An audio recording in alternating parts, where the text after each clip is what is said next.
Dice la revelación de Jesucristo, 1, que Dios, 2, le dio para manifestar a sus siervos, 3, las cosas que deben suceder pronto. Y la declaró enviándola por medio de su ángel, 4, a su siervo Juan. Dice la Biblia que ha dado testimonio. Dice la Biblia que ha dado testimonio de quién? De Jesucristo y de todas las cosas que ha visto. Todo lo que Dios le dio en su visión a Juan. Y dice el versículo 3, bienaventurado, o sea, bendecido, bendito, 7 veces feliz. El que lee, ustedes ahora están leyendo la Biblia, estamos leyendo la Biblia, bienaventurado, el que lee y los que oyen las cosas en ella escritas, los que oyen las palabras de esta profecía. ¿Cuál profecía? De Apocalipsis. Y guardan, aquí está el secreto, y guardan. Se puede leer la palabra de Dios, se puede escuchar mucho la palabra de Dios, pero no guardar, pero no obedecer la palabra de Dios.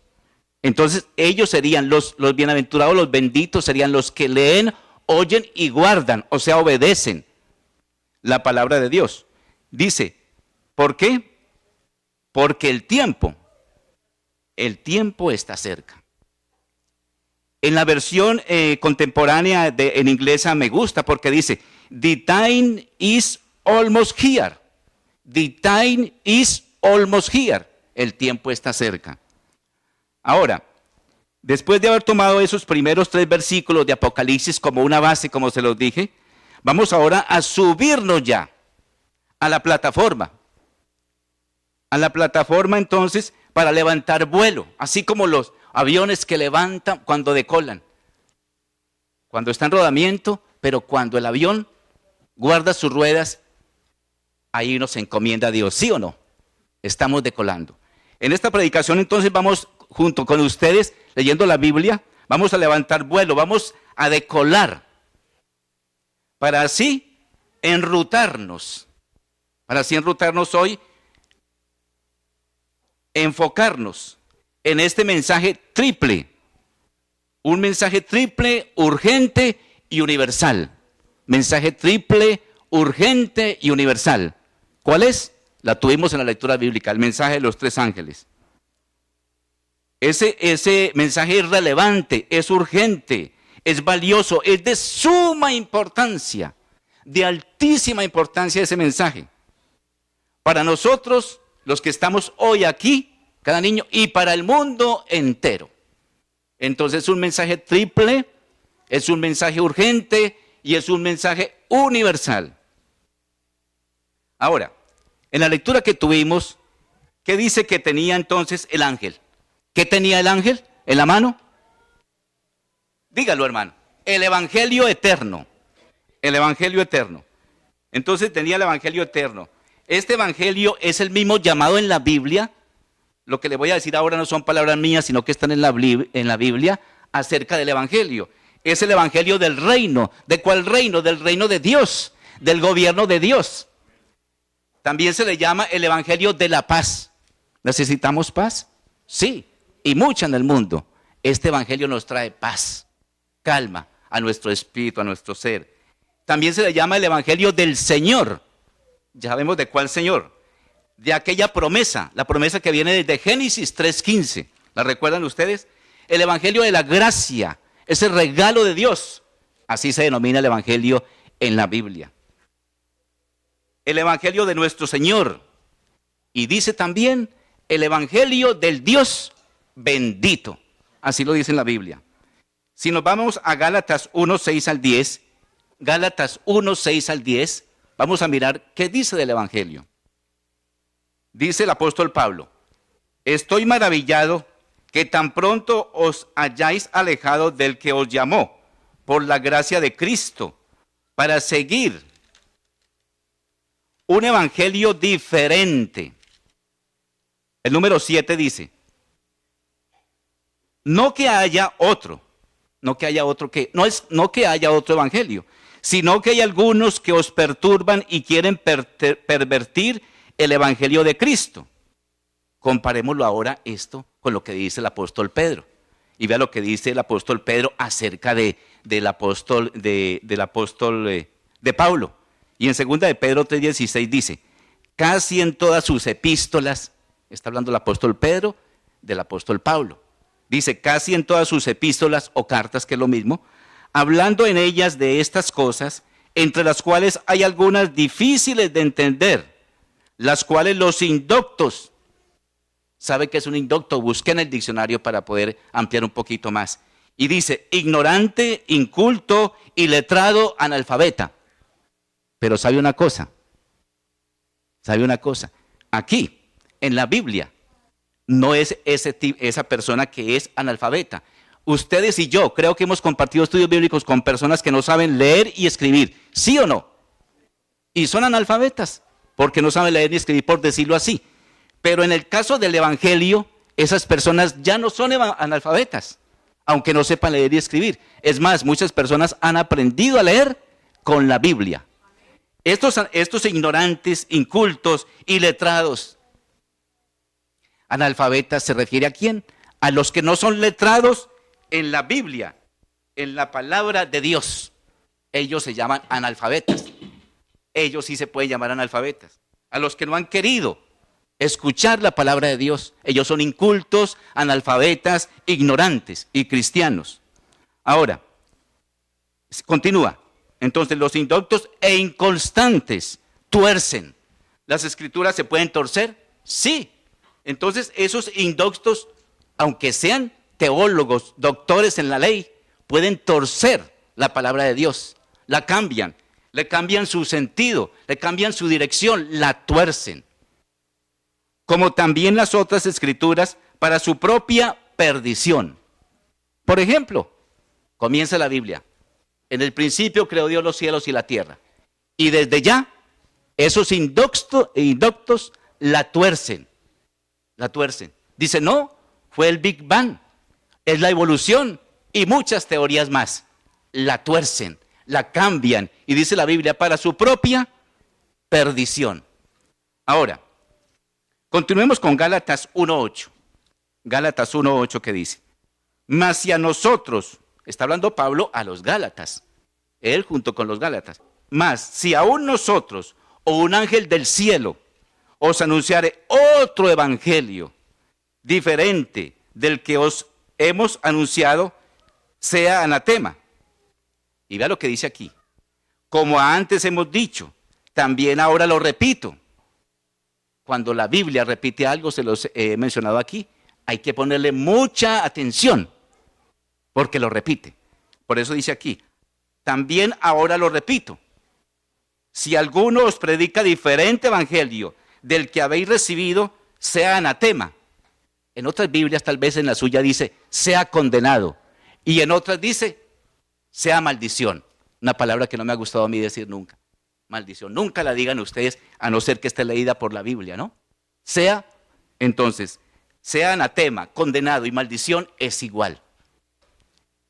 Dice el versículo 10.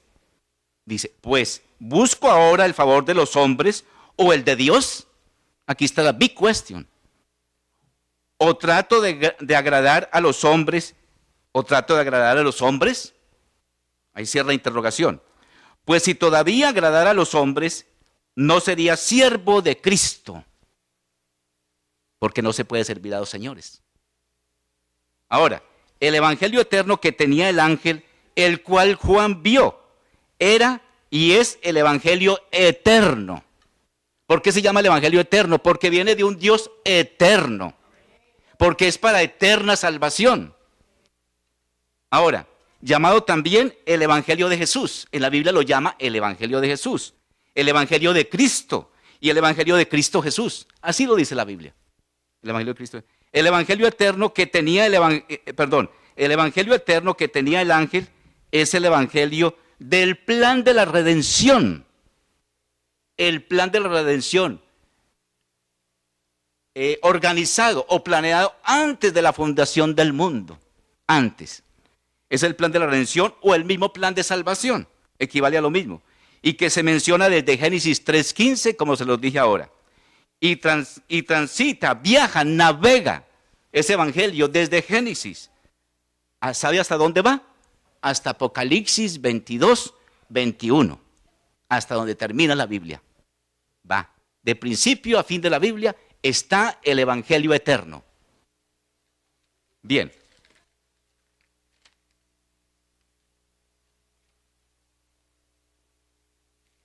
Ahora, ese evangelio eterno que tenía el primer ángel, Apocalipsis 14, 6, es el mismo que en la Biblia es llamado el evangelio de Jesús, de Cristo, de Jesucristo.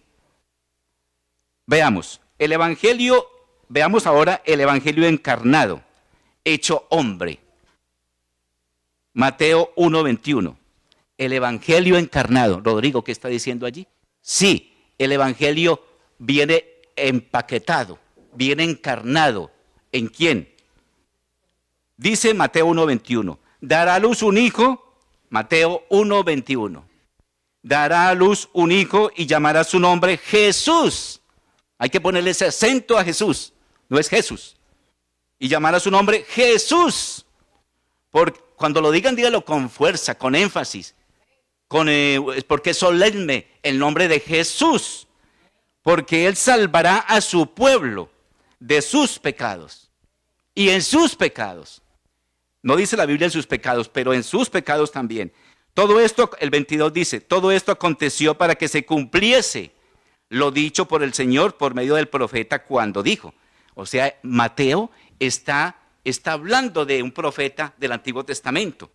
Y vamos a mirar cuál es. Y continúa el 23. He aquí una virgen concebirá y dará a luz un hijo y llamará su nombre Emmanuel, que traducido es Dios con nosotros. Dios con nosotros está aquí, hoy. ¿Y sabe quién dijo eso también? Isaías 7:14. Entonces Mateo cita el Antiguo Testamento, por eso dice, como dijo el profeta. Ahora, esta encarnación de Jesús siendo Dios y que se hizo hombre, porque fue 100% humano y 100% divino. No es 50-50, 100% y 100%. Es el primer acto redentor, es el primer acto redentor de una lista de 7. Vamos a verlo. No pierdan de vista estos 7 actos redentores. Ya vimos el primero entonces, Jesús hecho carne. Segundo, vida sin pecado. Un hombre que no cometió pecado. No cometió, fue tentado en todo según nuestra semejanza, pero sin pecado. En inglés pecado es sin, ¿sí o no? S-I-N, es pecado. O sea, no pecado, sin pecado. Mire que está en inglés y hasta en español se va, sin pecado. Tercero, muerte vicaria. ¿Qué quiere decir vicario, Rodrigo? Porque hay veces la escuchamos y algunos no sabemos qué quiere decir. Es muy importante saber la palabra vicario o vicaria. Es importantísimo, porque si no lo sabemos, no tenemos a un Salvador, realmente no lo hemos conocido y no sabemos lo que es un Salvador. Entonces, ese tercer acto del plan de salvación, de la redención, es muerte vicaria en lugar de. ¿Saben ustedes cuando dice es vicario de Cristo en la tierra? ¿Se acuerdan? Representante de Dios en la tierra, en lugar de. En este caso es la muerte de Jesús en lugar de todos los que estamos aquí, porque la paga del pecado es muerte, pero realmente Jesús vino a pagar por usted y por mí, y pagó con su muerte y muerte en la cruz. Ahora vamos a ver el otro. Eso está en 1 de Pedro 2:24. Bien. Ahora, cuarto, lo que leímos está en ese. Ahora vamos con otro punto. La resurrección. ¿Saben una cosa? Hasta hace no muchos años yo no sabía decir resurrección. ¿Sabe cómo decía yo? Resurrección. Resurrección. Y no se dice resurrección. Resurrección. En la resurrección de Cristo, Él murió, pero resucitó. Alabado sea Dios. Jesús resucitado está en el mundo hoy, dice el himno. Entonces tenemos a un Jesús resucitado. Ningún líder religioso que ha muerto ha resucitado. Ninguno. ¿No? Cristo resucitó y Él dijo, yo soy la resurrección y la vida. Y el que cree en mí, aunque esté muerto, vivirá. Ese es otro acto que comprende el plan de redención o salvación de Cristo Jesús. El quinto, la ascensión a los cielos. muchas personas con los pies en la tierra y con los ojos puestos arriba, al cielo, vieron subir a Jesús desde esta tierra, no aquí en Canadá, pero sí allá donde estaban, ¿no? Vieron subir a Jesús en Palestina, vieron subir a Jesús. Sus ojos los vieron subir. Esto no es un mito, no es una leyenda, no es una fábula, no es una fantasía. La historia universal lo cuenta, la historia sagrada lo cuenta. Otro aspecto entonces, el sexto, intercesión. ¿Cómo así que intercesión? Vámonos a Hebreos 7:25, por favor. Hebreos 7:25. Hebreos 7:25.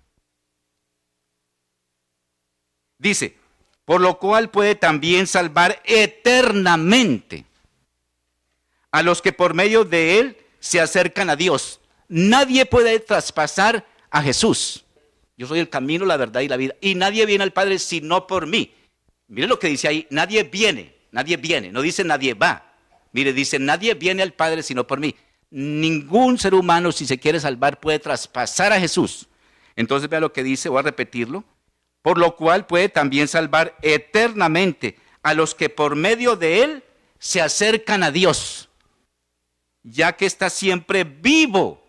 Tenemos a un Jesús vivo, resucitado. Jesucristo dijo, yo soy la resurrección y la vida, él está vivo. No tenemos a un Jesús muerto, sino un Jesús vivo y que vive para siempre. Ahora, siempre vivo para interceder por ellos. Está vivo para interceder por nosotros. Él intercede por nosotros. Está intercediendo en el santuario celestial por cada uno de los que estamos aquí, por nuestros familiares. El séptimo acto redentor para salvación, vamos a verlo entonces, el advenimiento. Nosotros nos llamamos adventistas y viene de advenimiento, que creemos, amamos y esperamos que la segunda venida de Jesús. Es otro acto, me dirá usted, Rodrigo, pero no se ha cumplido. Pero una cosa, lo que la Biblia dice, se cumple. El que ha de venir vendrá y no tardará. Entonces, su segunda venida, ese es el acto que consumará la redención en Cristo Jesús para la humanidad. Ahora, estos 7 actos redentores que hemos enumerado, entonces componen el evangelio eterno, el evangelio que tenía el primer ángel. Ese es el evangelio que tenía. Ahora, pero viene aquí, no sé, esto es es una interjección, Viene para qué tenía ese ángel, ya hablamos mucho del evangelio, pero ¿para qué lo tenía? ¿Para qué lo tenía? ¿Para mostrarlo así solamente?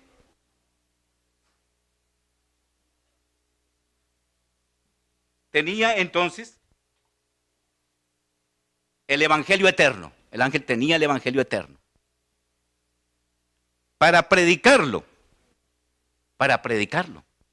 ¿Predicamos nosotros la palabra de Dios o la guardamos? O la cobijamos y la guardamos en nuestras casas, en el maletín. Para predicarlo. ¿Lo estamos predicando? Ese ángel es una representación del pueblo. Ese ángel, porque ángel quiere decir un qué, un mensajero, ángel, en la representación simbólica de Apocalipsis. Y ese ángel representa la iglesia. Y ese ángel representa a cada uno de los que están aquí. No solamente los que recibieron hoy este certificado, ¿no? No solamente para ellos, no para todos, para predicarlo. Ahora, es la familia, es la iglesia de Dios, ese ángel. Es esa institución sagrada, ese ángel. Cada uno de nosotros, que le aman realmente, genuinamente, que queremos ser leales a Él, que le obedecemos a Él, exclusivamente a Él. En Hechos 5:29 dice, es necesario obedecer a Dios antes que a los hombres, a cualquier hombre sobre la tierra. Antes que a los hombres hay que obedecer a Dios. En esa perspectiva, como consecuencia, estamos haciendo lo que dice el primer ángel. ¿Sí? Estamos predicando entonces a los moradores de la tierra, a toda nación. Vea lo que traje aquí. Aquí tengo el mundo en mis manos. Aquí está el evangelio eterno, ¿no? Aquí está. Pero ¿para qué este evangelio? para predicarlo a los moradores de la tierra, a toda nación, tribu, lengua y pueblo. Aquí está el mundo, aquí está. Es para predicarlo, para llevarlo al mundo. Y saben una cosa, nosotros en Canadá somos muy afortunados, porque estamos en un lugar, yo creo que el primero donde se reúnen todo tipo de culturas y la mayor cantidad de gente de varias partes del mundo. Me parece que lugar quiere decir lugar de reunión. Me pareció que escuché decir eso. Aquí convergen entonces todas partes del mundo. Por lo tanto, no necesitamos viajar. Aquí lo podemos llevar. Rodrigo, ¿y el idioma? Jesus I love you, Jesus coming soon. Dígales. O llévele literatura en inglés. Aquí los felicito. ¿Tiene literatura en inglés? Llévele literatura en inglés. No hay disculpa. Aquí estamos afortunados. Y de aquí podemos llamar a otras partes. Llamé a Colombia ayer y les dije, por favor, cojan esta página y allí nos van a escuchar la iglesia que vamos a estar allá. Allá está mi mamá que tiene 91 años en Colombia, está viendo esto posiblemente porque les dije, mis hermanas allá, la familia, como 15 personas, allí están viéndolo. Mi esposa que no pudo venir, le dije, véalo allí por salud, ¿no? Ni mi hija, allá lo está viendo. Desde aquí nosotros podemos proyectar el evangelio eterno al mundo entero. Telefónicamente, por estos medios, son muchos los medios de comunicación, por el teléfono que usan los jóvenes, o es, ¿cómo se llama? WhatsApp, todo esto, ni sé pronunciarlos. Son muchas las formas en que ese evangelio eterno se puede llevar, ¿no? Y dice a toda nación, tribu, lengua y pueblo. No hay excepción. Y me gusta una parte. Marcos 16:15. Dice, id por todo el mundo. Gracias. Mire, cuando llegamos a Jesús, Jesús nos llama. Ven y sígueme. Quien quiere seguir en pos de mí, tome su cruz y sígueme. ¿Sí o no? Bien. Ya cuando lo seguimos a Él, entonces después nos dice, váyase. Váyase. A los apóstoles, los discípulos no los mandó. Váyase. Como se les dijo hoy a los instructores bíblicos. Ahora sí, tienen su certificado, su credencial y su estudio bíblico. Vayan a compartirlo, ¿no? Entonces dice aquí, en Marcos 16:15, id, go, ¿se dice en inglés? Go, uy, tan fácil que decirlo, go, vayan, por todo el mundo, como les decía, aquí mismo en Canadá lo puede hacer, por todo el mundo, y predicad el evangelio, mire, me gustó esta parte, a toda criatura. ¿Estamos predicando el evangelio eterno nosotros, mis hermanos? O una cosa, o estamos ayudando a predicar el evangelio. ¿Ustedes no creen que hay múltiples formas de ayudar, cuidado, de ayudar a que se lleve el evangelio? Hay muchas formas, Físicamente, con los recursos monetarios, en muchas formas, con la oración. Ahí se está ayudando a predicar el evangelio. ¿Sí? Bien, entonces lo estamos haciendo. Animemos, sigamos. Ahora dice Apocalipsis 14:7. Diciendo a gran voz. Diciendo a gran voz. Entonces, como dice, diciendo a gran voz, yo voy a subir un poco más la voz. Temed a Dios y dadle gloria, porque la hora de su juicio ha llegado. Diciendo a gran voz, temed a Dios y dadle gloria, porque la hora de su juicio ha llegado. Temer. En el libro de Mateo, por ejemplo, el ángel del Señor se le acercó a María y a María Magdalena. Recuerda cuando él había sido crucificado. Ellas estaban tristes y lo estaban buscando. Dice, no temáis vosotras, porque yo sé que buscáis a Jesús. Ellas tenían miedo y tenían temor. ¿Es normal eso? ¿Es normal el miedo y el temor en el ser humano? Sí, así es. Y en Lucas, por ejemplo, en el libro de Lucas dice, no temáis a los que matan el cuerpo. El temor, el miedo es normal en una persona. Le ayuda a evitar muchas tentaciones y a caer en muchos peligros.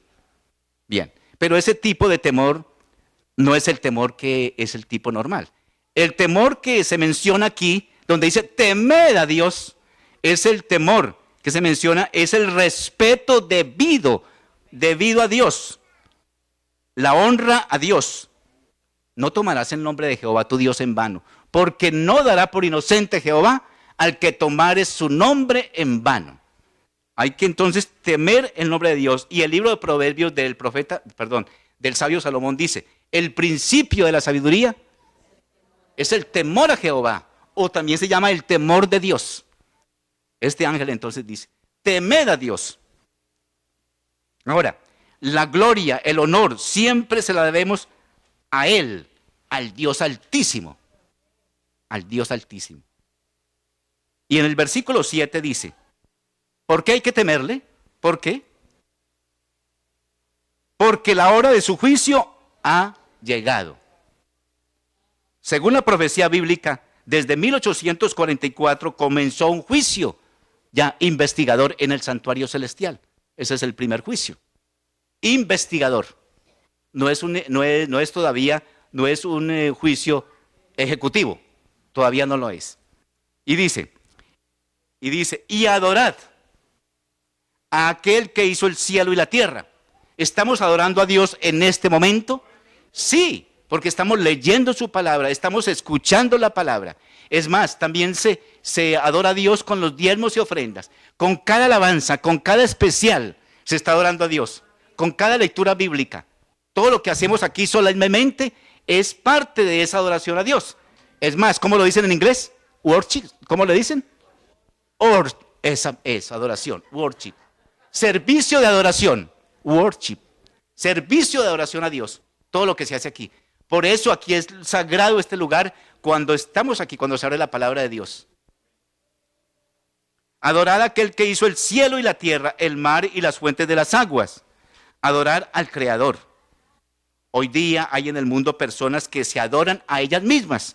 ¿Sabe cómo se denominan esas personas? Ególatras. Ególatras. Se adoran a ellas mismas. ¿Uno se debe querer a uno mismo? ¿Se debe amar?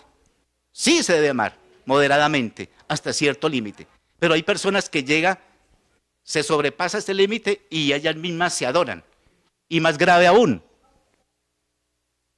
hace que otras le adoren. Doble pecado, doble maldad. Entonces, esos son los ególatras. Otras son idólatras. Adoran a cosas, casas, vivienda, todo cosas. Rinden culto a animales también. Al sol, a las estrellas. Se hacen ídolos de madera, de yeso, de oro, de plata y de otros materiales. Y si nos vamos al Salmos 115, 4 al 8. Salmos 115, versículo 4 al 8. Veamos lo que dice Dios acerca de algunas formas de idolatría. Dice, obras de manos de hombres, ¿tienen boca? Mire, tienen boca, mas no hablan, no dicen nada, mudos. Tienen ojos, mas no ven, Orejas tienen, mas no oyen. El 7 dice, manos tienen manos, mas no palpan. Ellos no pueden hacer así. Una imagen no puede hacer así, palpar, no palpa, no toca, no percibe las cosas. Tienen narices, mas no huelen. Tienen pies, mas no andan. ¿Cómo habla la palabra de Dios de claro, no? Habla muy claro, mas no hablan. No andan, excúseme. No hablan con su garganta, como estoy emitiendo la voz hoy, que ya la tengo seca.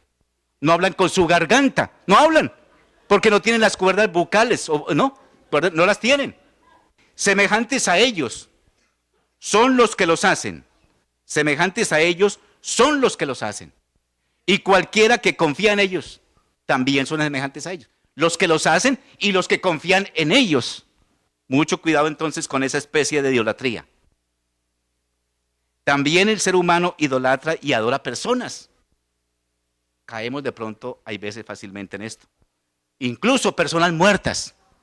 Y coloca un altar y su fotografía y le piden a esa persona. Y ella me va a hacer un milagro. Hay que tener mucho cuidado. Y a personas vivas también. A familiares. Mucho cuidado. Yo, por ejemplo, no puedo idolatrar a mi nietecita que tiene apenas una semana larguita. ¿O me hubiera quedado yo con ella viéndola todo el día allí? No, yo me tenía que venir para acá. Hay que sacar el tiempo. La familia, ningún ser amado puede quitar y robarle a uno el tiempo de Dios. Entonces, idolatrar a alguien es irse con toda esa persona, como una obsesión, con todo, con espíritu, alma y cuerpo, y todos los recursos y todo el tiempo. No se puede ser así. Dios es el que merece esa adoración. Ahora, a ministros religiosos también se adoran, ¿no? También a políticos, a actores, a actrices, a cantantes. Y en Apocalipsis 14:7 nos dice, adorad a aquel que hizo el cielo y la tierra, el mar y las fuentes de las aguas. Leamos Colosenses 1:15 al 17. ¿Quién es ese creador?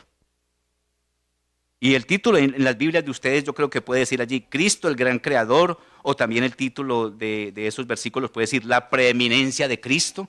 Pero vamos a leer entonces, desde el 15. Él, ¿saben una cosa? El apóstol Pablo le está hablando de Cristo a ellos. Y aquí sigue la conversación, el diálogo a los colosenses, la disertación hacia ellos.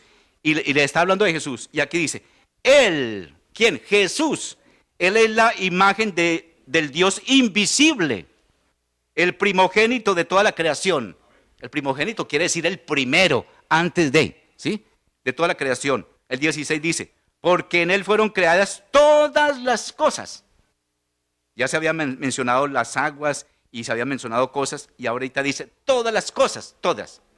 Las que hay en los cielos, en el universo, y las que hay en la tierra, visibles o invisibles, sean tronos, sean dominios, sean principados, sean potestades, sea lo que sea, quiere decir la Biblia.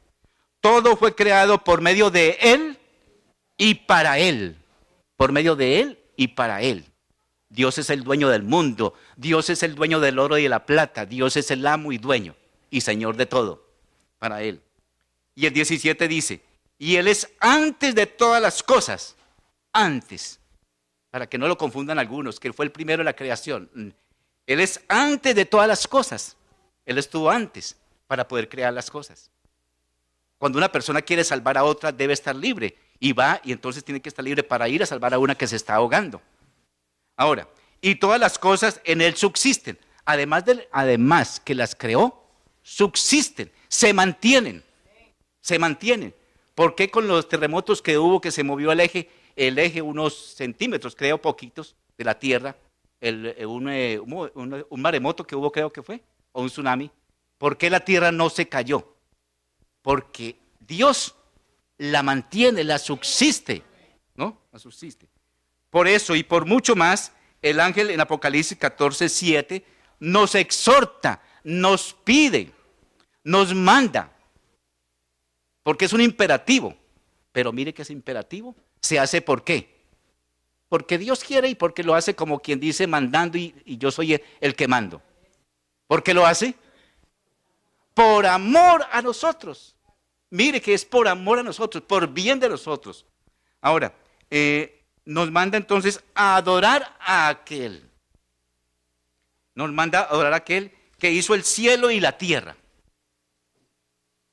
Ahora, si hacemos esto, si se hace eso, se derrumbaría entonces lo que mencionamos ahora, la egolatría. Porque entonces ese ególatra ya no es un ególatra, ni un idólatra. Ya él adora a Dios. Adora a Dios. La idolatría que ha hecho y sigue haciendo tanto daño, esa idolatría que ha hecho tanto daño a la humanidad. Si nos ponemos, yo me ponía a hacer como un recuento cuando escuché esto y que lo que iba a colocar. Yo voy a decirles a ellos, nos ha hecho daño y nos ha hecho daño. Y si somos un poquito minuciosos y recorremos el pasado, algunos de los que estamos aquí, esa idolatría nos hizo daño por un tiempo, ¿no? Ahora, a la humanidad y en todos los aspectos, esa egolatría y esa idolatría ha hecho daño y ha permeado todos los aspectos de la vida del ser humano. Si quieres después les digo, si ustedes no tienen una listica de lo que ha hecho la idolatría. Ahora, la palabra latría, solamente latría. ¿Sabe qué quiere decir? Devoción, culto, adoración. Latría. Algo o alguien a quien se adora. Latría. Entonces es devoción, culto y adoración. Entonces nosotros no debemos de tener idolatría ni egolatría. Debemos adorar a Dios. Y en Apocalipsis 14:8 dice, otro ángel le siguió diciendo, ha caído, y va a repetir aquí, ha caído Babilonia, la gran ciudad, porque ha hecho beber a todas las naciones del vino del furor de su fornicación. Recordemos la torre de Babel que estaba siendo construida en los tiempos de Nimrod. ¿Qué pasó allí? Hubo confusión. Dios dijo, bajemos para que los confundamos, porque ellos construían una torre que llegara hasta el cielo, pero Dios vio que eso era imposible, dijo, bajemos para que los confundamos. Ahí, sigan con esa palabra, confundamos. Bueno, ahora, Dios dijo, bajemos para que los confundamos. Luego, en esa misma área, donde fue la torre de Babel y que fue destruida, ahí fue construida Babilonia, la ciudad de Babilonia. Esta fue una ciudad perversa, inmoral, con cantidad de doctrinas ocultistas y religiones, culto a los ídolos y no al Dios verdadero.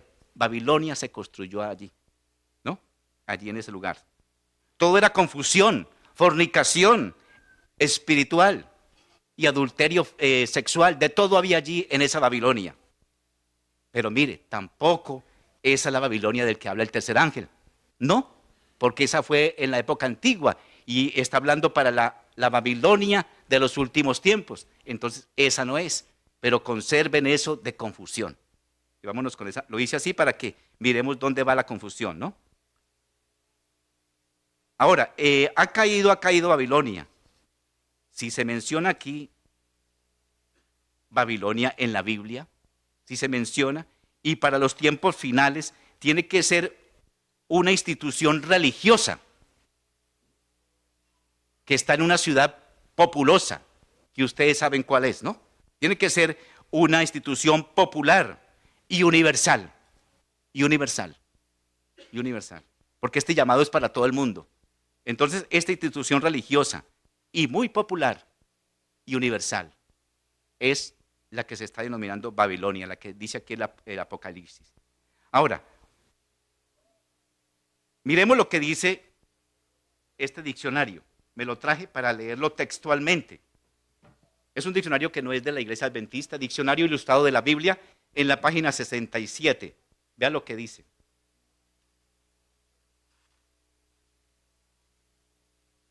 También se le utiliza, había hablado de la Babilonia antigua, pero dice, también Babilonia, también se le utiliza para referirse a Roma, queriendo significar con ello no solo el inmenso poderío de la ciudad italiana, sino también su corrupción e idolatría. En ese sentido se utiliza en 1 de Pedro 5:13, porque allí está la palabra Babilonia, que parece referirse no a la Babilonia histórica, a la antigua que hablábamos ahora, sino a Roma. También a Roma se refiere en Apocalipsis 17:18, aunque se trata no solo de la gran ciudad y su imperio, dice, sino de ella como encarnación, vean lo que dice aquí, sino de ella como encarnación de los poderes malignos que se oponen al Señor, y vea lo que dice aquí, hasta el día postrero. Con razón, este mensaje de los tres ángeles está en Apocalipsis y está dándose a gritos, debe darse a gritos por los cristianos. Ahora,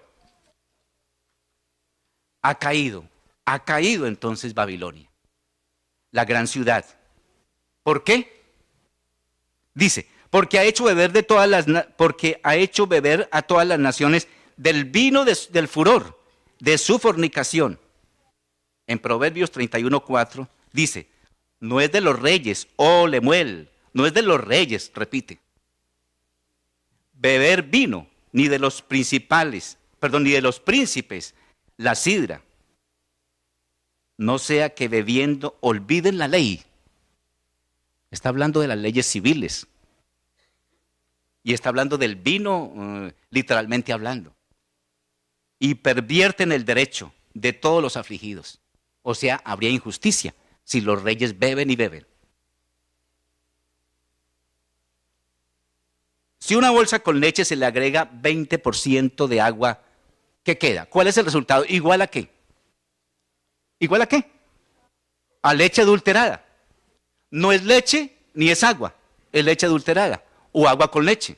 No es nada. ¿Sí o no? Ahora, no es pura, no es leche pura. Y recuerdo en los países cuando yo estaba pequeño que decían, a esa agua le echaron leche. Fue bautizada, adulterada. Con razón yo no estuve más gordito y no crecí más porque tomaba de esa leche. No era nada, no era pura, ¿no? No hay como la leche materna para los niños pequeñitos. Esa sí es. Ahora, si un billete se fabrica en forma clandestina, ese billete, ¿qué resulta? Falso, hace la palabra, gracias. Lo toman por un fraude en los bancos, lo pueden quitar, tienen autoridad de quitarlo, ¿no? Porque es falso. En el aspecto espiritual, en la Babilonia de los últimos tiempos, hay adulterio, hay falsedad, hay engaño y mucho más. Y mucho más. Apocalipsis 14:9 dice, el tercer ángel, ya vamos con el tercer ángel,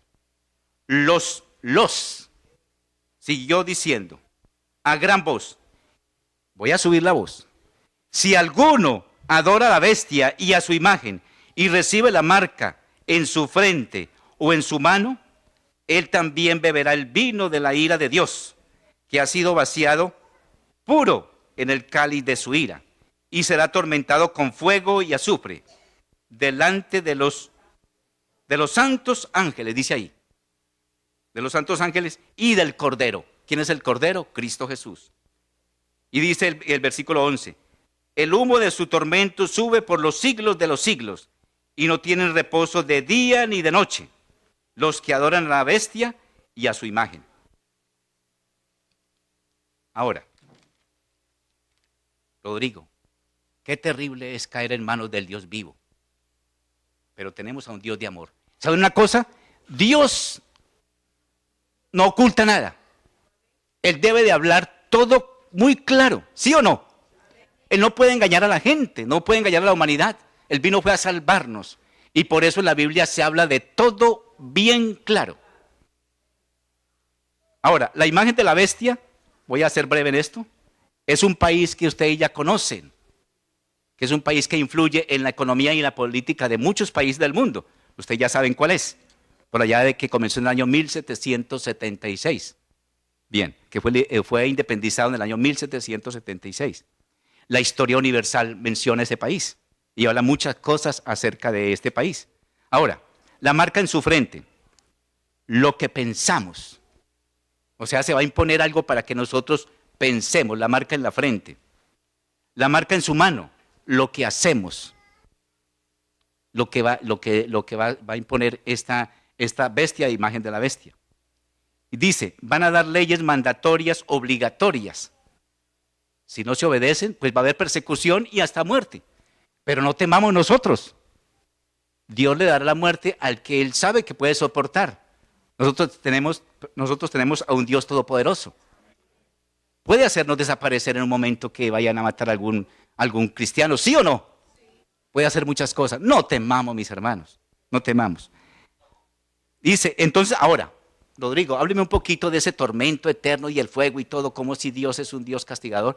Como me decía una señora en estos días, yo leo solamente el Nuevo Testamento, porque es una palabra de amor y de paz.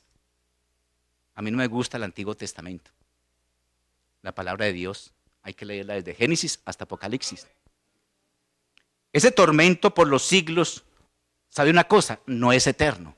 Son palabras que se utilizan allí. Así como en Edom, recuerda el Edom, y así como en Sodoma y Gomorra, el fuego desapareció cuando estas ciudades fueron reducidas a cenizas. Ese fuego duró hasta que ese material, combustible, ahí ya no hubo más fuego, ¿no? Porque Dios no es un Dios castigador que disfrute viendo quemar allí eternamente a alguien, ¿no? Ahora, la Biblia habla de exterminar, ¿sí? Exterminar, dejar de ser, desvanecer, destruir, aniquilar, desaparecer, dejar de existir.